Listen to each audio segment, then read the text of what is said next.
É possível nós retornarmos ao nosso estado mais primitivo e não depender mais do papel pintado e viver totalmente sem dinheiro? Roseline, um homem muito preparado, tentou essa experiência e a gente vai falar da conclusão que ele tirou no final desse vídeo. Mas antes eu gostaria de compartilhar algumas informações que eu considero dignas de nota. Muitas pessoas querem se ausentar da sociedade ou do contato humano por razões que variam muito, seja o ascetismo religioso, a dificuldade nas interações sociais, um descontentamento com as sociedades pós-industriais ou com a cultura como um todo. Eu sempre me considerei uma pessoa que tinha um descontentamento persistente com relação ao jeito que a sociedade funciona. Eu me lembro que toda forma de isolamento me soava muito agradável desde cedo, quando eu ia fazer vigília com meu avô, que era ufólogo, tentando ver OVNIs no espaço, ou quando eu assistia filmes que retratavam a vida indígena, ainda com aquela ideia muito utópica de que o problema era a sociedade atual, com coisas que me descontentavam em relação à índole do ser humano. Eu sempre via a sociedade como vil, apedeuta, massa de manobra na mão daqueles que controlam o fluxo de informação auto e heterodestrutiva, e tive experiências de isolamento e até hoje posso considerar que, vivendo isolado aqui no sítio, eu tenho perpetuado esse meu jeito de ser que existe no meu âmago desde que eu era muito jovem. E durante a vida eu tentei buscar alternativas para lograr esse meu desejo de afastamento. Uma delas eu não pude concretizar.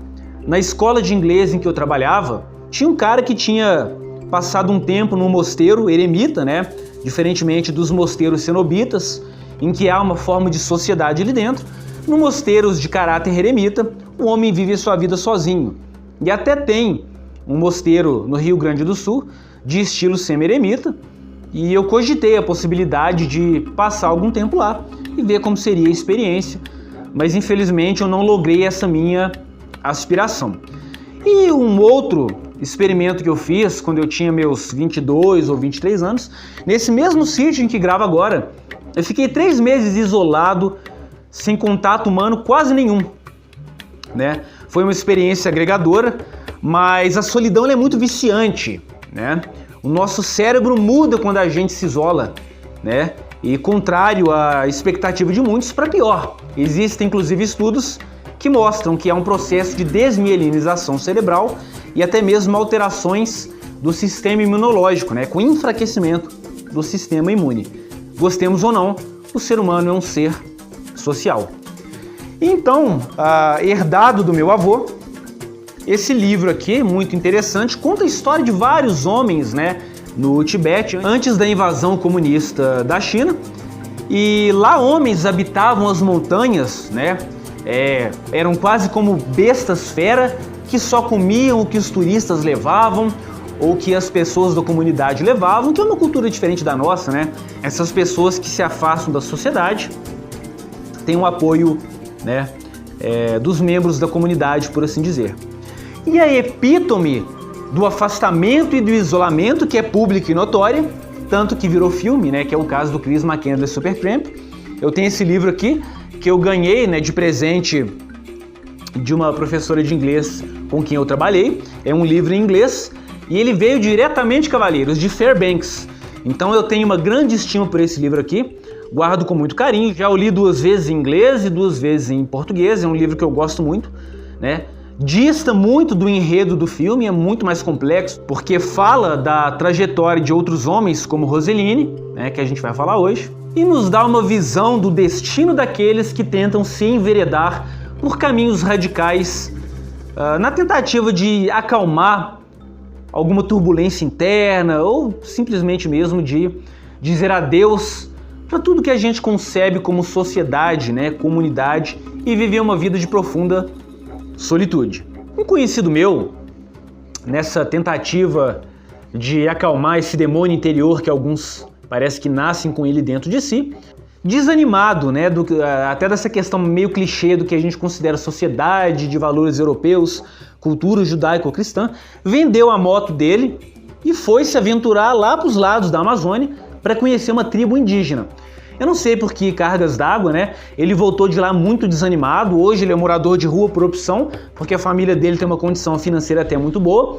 Era um cara que gostava de fazer experimentos com plantas enteógenas, né? Inclusive com plantas possuidoras de alcaloides tropanos beladonados, como a trombeta. Reza a lenda que ele até surtou, né? Devido a essa tomação de chá alucinógeno aí. E o cara desanimou da humanidade como um todo, né? Uma vez eu estava conversando com uma prima minha, isso eu tinha uns 16, 17 anos, tá? Jovem idealista, utópico, e acreditava, né, que nas sociedades indígenas não havia inveja, não havia maldade. E ela falou assim para mim: você está sendo romancista, né? E com o tempo a gente vai amadurecendo e vendo, né, que o problema não é a sociedade brasileira, o homem branco, o homem europeu, o chinês, ou seja lá o que for. Certas coisas são íncitas ao ser humano, né? Seja pela influência da cultura em que ele nasceu e está inserido e foi influenciado, né? O homem é produto do meio em grande parte, ou por questões biológicas. E agora a gente vai tentar responder a pergunta do vídeo, né? Até para evitar que mais pessoas façam como Chris McCandless, que para concretizar o seu anelo de ir para o Alasca, ele entrou no Alasca com um físico robusto, afinal de contas treinava calistenia, e saiu de lá dentro de um saco preto pesando apenas 30 quilos. O que é que a Roseline falou a respeito de viver sem dinheiro, no estilo primitivo, plantando, construindo as próprias ferramentas, como se estivéssemos antes mesmo da Idade do Bronze? Eis o que ele disse. Roseline deixou a universidade, partiu de Seattle e foi para o norte pela costa, atravessando a Colômbia Britânica e o enclave do Alasca. Em 1977, baixou em Cordova. Ali, na floresta à margem da cidade, decidiu devotar sua vida a uma experiência antropológica ambiciosa. Entre aspas, eu estava interessado em saber se era possível ser independente da tecnologia moderna. Queria saber se os seres humanos poderiam viver como os nossos antepassados viviam, na época em que mamutes e tigres dentes de sabre vagavam pela terra, ou se a nossa espécie tinha se afastado demais de suas raízes para conseguir sobreviver sem pólvora, aço e outros artefatos da civilização. Com o detalhismo obsessivo que caracteriza seu tipo de caráter atormentado, Roseline expurgou de sua vida todas as ferramentas, exceto as mais primitivas, as quais fabricou a partir de materiais nativos com as próprias mãos. Ele havia se convencido de que os humanos tinham se degenerado em seres progressivamente inferiores e que era seu objetivo retornar ao seu estado natural. Ele estava sempre fazendo experiências em épocas diferentes. Tempos romanos, Idade do Ferro, Idade do Bronze. No final, seu estilo de vida tinha elementos do Neolítico. Comia raízes, frutas silvestres e algas marinhas. Caçava com lanças e armadilhas. Vestia-se com trapos, suportava invernos rigorosos.